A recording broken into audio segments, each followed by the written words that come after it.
साधकों को प्रणाम। मैं आशा करती हूँ कि आप सभी को ये जो एकादशी की सीरीज हमारी चल रही है ये आपको पसंद आ रही होगी। आप सभी इस व्रत का पारण करना शुरू कर दिया होगा, अनुष्ठान कर रहे होंगे। तो आज हम पौष महीने में जो दो एकादशी आती है यानी पुत्रदा एकादशी और सफला एकादशी, तो आज इस एपिसोड में हम सफला एकादशी के बारे में बात करने वाले हैं। तो सफला एकादशी यानी जिसके नाम में ही उसका अर्थ है, यानी हर कार्य में आपको सफलता देने वाली।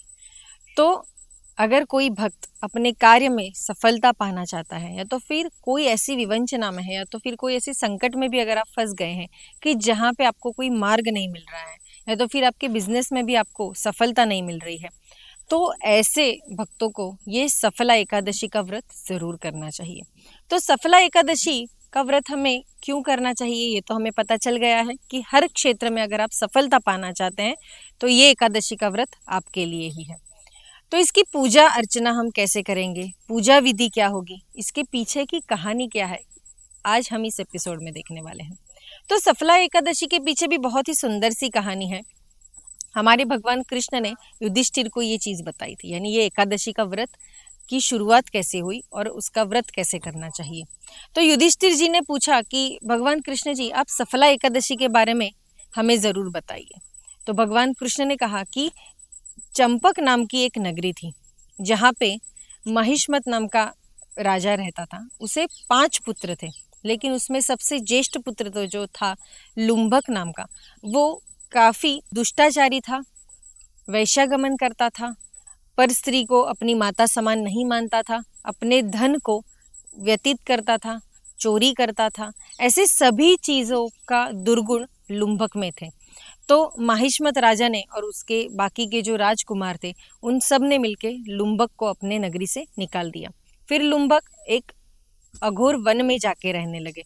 वहां पे भी वे चोरी करते थे, मांसाहार करते थे, परस्त्री गमन करते थे। ये सारी चीजें करने की वजह से वे बहुत ही अघोर वन में रह के अकेले ही रहा करते थे, जिस वजह से उन्हें कोई मिलने भी नहीं आता था, न वो किसी अपने नगरी में जाके रह पाते थे। तो ऐसे समय ही उन्होंने एक नगरी पे चोरी करने का प्रयास किया। तभी वहां के सिपाहियों ने उन्हें पकड़ लिया। लेकिन जब लुम्बक ने कहा कि मैं महिष्मत राजा का पुत्र हूँ, तो वो सिपाही ने भी उन्होंने छोड़ दिया। जैसे जैसे दिन व्यतीत हो गए वैसे वैसे लुम्बक के शरीर पे एक भी वस्त्र नहीं रहा।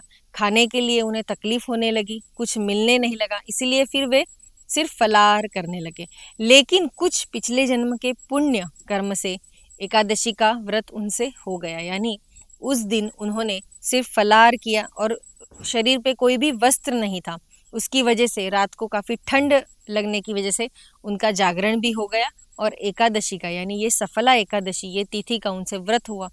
उस वजह से भगवान विष्णु ने उन्हें वरदान दिया कि तुम अच्छे से एक राज्य प्राप्त करोगे, तुम्हें अच्छे से पुत्र प्राप्ति होगी और काफी ऐसे धन लाभ आपको मिलेंगे। तो लुम्बक ने अच्छे से उस वरदान का स्वीकार किया और धीरे धीरे उसने सारे वस्त्र उसके शरीर पे आने लगे, अच्छे से वे सुशोभित होने लगे। ये सब देख के लुम्बक भी काफी प्रसन्न हो गया और फिर एक सुंदर सी नगरी पे वो राज करने लगे। अच्छे से उनका विवाह भी हुआ और उन्हें अच्छे से पुत्र प्राप्ति भी हुई। लेकिन जैसे ही उन्होंने एकादशी का व्रत किया था, वे भगवान विष्णु की आराधना में लग चुके थे, ताकि उन्होंने पुत्र को अपना पूर्ण राज्य सौंप दिया और विष्णु भक्ति करने लगे। ऐसी सुंदर सी कहानी ये सफला एकादशी की है। यानी भगवान कृष्ण ने यही कहा है कि अगर आप सभी चीज़ों का त्याग करके अगर आप विष्णु भगवान की आराधना करते हैं तो आपको हर कार्य में सिद्धि मिलेगी, सफलता प्राप्त होगी।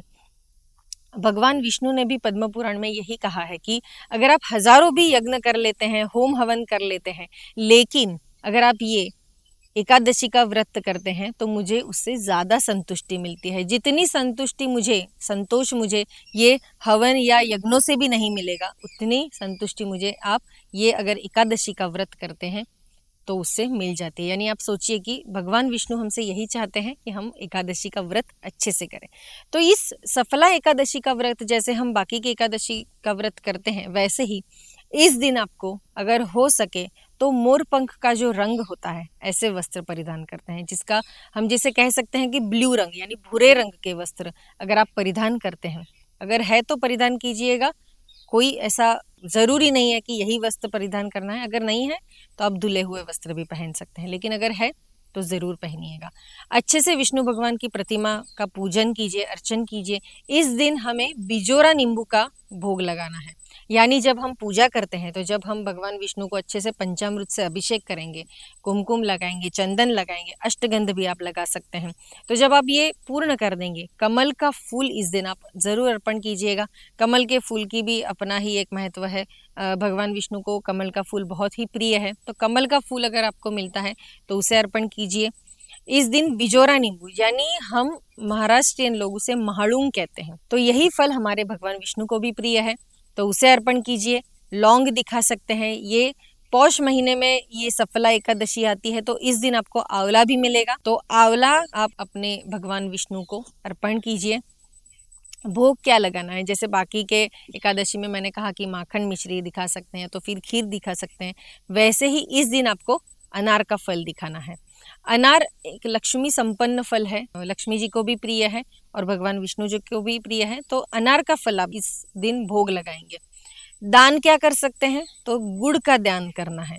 गुड़ अगर आप जितना दान कर सकते हैं, कुछ लोग ये भी पूछेंगे कि मेरी उतना ताकत नहीं है कि मैं ज़्यादा गुड़ दान कर सकूं, तो आप 1 किलो दान कर सकते हैं, आधा किलो दान कर सकते हैं, जितनी आपकी ताकत है उतना आप गुड़ एक अच्छे ब्राह्मण को दान कीजिए, या तो फिर जो गरीब है जिसको उसकी ज़रूरत है, ऐसे ज़रूरतमंदों को भी आप दान कर सकते हैं। तो ऐसे हमें ये इसका पूजा अर्चना करना है। इस दिन भगवान विष्णु की ज़्यादा से ज़्यादा आराधना करनी है। और सफला एकादशी की जो कथा व्रत है, यानी ये जो कथा है, ये कहानी है, इसका आप ज़रूर पठन कीजिएगा। हर एक धार्मिक पुस्तकों में आपको ये एकादशी के व्रत की कथा मिल ही जाती है, उसका पठन कीजिए। जागरण ज़रूरी है, जागरण करना ही है एकादशी के दिन। आप भी अनार का सेवन कर सकते हैं। इस दिन अनार का प्राशन कीजिए, आंवले का प्राशन कीजिए जो हमारे शरीर के लिए भी अच्छा है।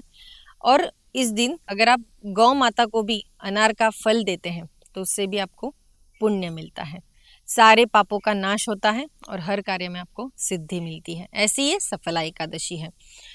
अगले दिन आपको पारण करना है, द्वादशी के दिन अपना उपवास छोड़ना है, उस दिन आपको भोजन करना है, लेकिन उससे पहले स्नान करके भगवान विष्णु की अच्छे से पूजा अर्चना कीजिए, आरती कीजिए और ब्राह्मण को अच्छे दान कीजिए। जैसे मैंने कहा आप गुड़ दान कर सकते हैं, तो ब्राह्मण को गुड़ भी दान करिए, उन्हें भी भोजन करवाइए। अगर किसी को ऐसा प्रश्न है कि हमें यहाँ पे ब्राह्मण नहीं मिल रहे हैं, उनको हम भोजन नहीं करवा सकते हैं, तो जितना भोजन आप ब्राह्मण को करवाने वाले थे उतना सीधा आप किसी मंदिर में भी दान कर सकते हैं। तो ऐसा कोई कंपल्शन नहीं है कि ब्राह्मण को ही भोजन करवाना है। अगर नहीं मिल रहे हैं तो जो भी गरीब हैं उन्हें भोजन करवाइए, या तो फिर गौग्रास दे दीजिए। ऐसे ये हमारी सफला एकादशी, और फिर उसके बाद आप खुद भोजन ग्रहण कीजिए, लेकिन अनार का फल ज़रूर इस दिन आप भगवान विष्णु को दिखाइए, उससे आपको ज़्यादा पॉजिटिविटी मिलेगी। और फिर मुझे बताइए कि आपको कैसे उसके अनुभव आ रहे हैं। तो सफला एकादशी अच्छे से कीजिए, सारे एकादशी के व्रत नियम के साथ इसका पालन करके आप कीजिए, तो उसके आपको ज़्यादा अच्छे से फल मिलेंगे, पापों का नाश होगा और हर कार्य में आपको सिद्धि मिलेगी। और हम भी भगवान विष्णु को यही प्रार्थना करेंगे कि जो भी भक्त आपकी इतनी मनोकामना से, इतने अच्छे मन से, श्रद्धा से जो भी व्रत कर रहे हैं, उन पे आपकी कृपा हमेशा बनी रहे। तो चलिए फटाफट से ये वीडियो लाइक कर दीजिए, शेयर कीजिए, और अगर अभी तक आपने ये चैनल को सब्सक्राइब नहीं किया है तो ज़रूर कीजिएगा। धन्यवाद।